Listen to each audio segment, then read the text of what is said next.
and I'm here with the Fellowship of Influencers. And here we go. Is Hollywood woke, or are we just getting old? Let's find out. In a world where Hollywood is tossing around terms like diversity and inclusion as if it's confetti at a party, some of us are left wondering, has Tinseltown genuinely changed, or are we just getting old? I believe diversity is an old wooden ship that was used during the Civil War era.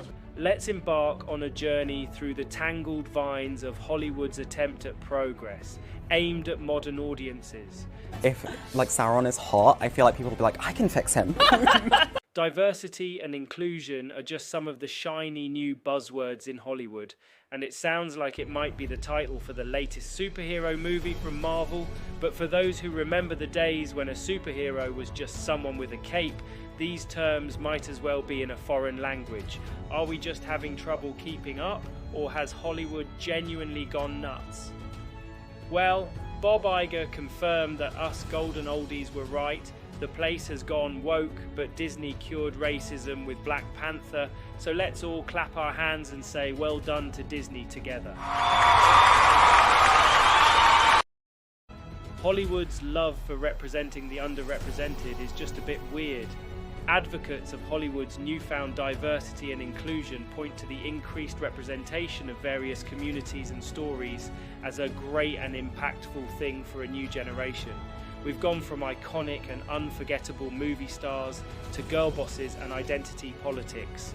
The diversity push has led to heroes who don't fit the cookie cutter mold, apparently, and that's a good thing, so we're told, challenging the traditional norms of the industry. Because why only save the day when you can save it whilst embracing your gender, sexuality and skin colour? Heroes today are so much better. There's a side eye from the back row. Some argue that Hollywood is going through a phase, akin to that awkward teenager at school with the purple hair and a nose stud. Recycled plot lines, familiar themes are what we all need, but just don't know it. The fans yearning for the good old days of good film are stuck in the past and are just toxic and hating on the industry's commitment to true diversity. Because who needs new stories when you can just reheat the classics and make them blacker, gayer, and more gender diverse? Meanwhile, in a galaxy not so far away, fans of Star Wars and other classics are grumbling.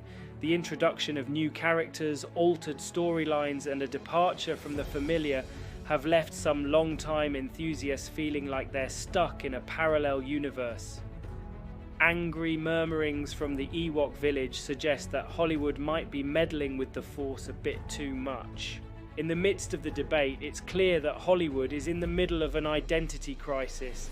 As the classics share the stage with the new wave, there's room for both, but one just constantly bombs at the box office. My conclusion is, whether you are supporting Hollywood's new direction or sighing over the good old days, Hollywood's attempt at change is undeniably entertaining and gives us all something to talk about. That's why we're here. While Hollywood has undeniably made missteps in recent years, it's undeniable that their choices have sparked conversations. Despite the pitfalls, they continue to create some noteworthy films. Let's face it, we have no choice but to trust them, especially since they own the rights to many of our beloved franchises. Personally, I'm optimistic about the upcoming Alien and Predator movies. I hope they turn out to be epic blockbusters.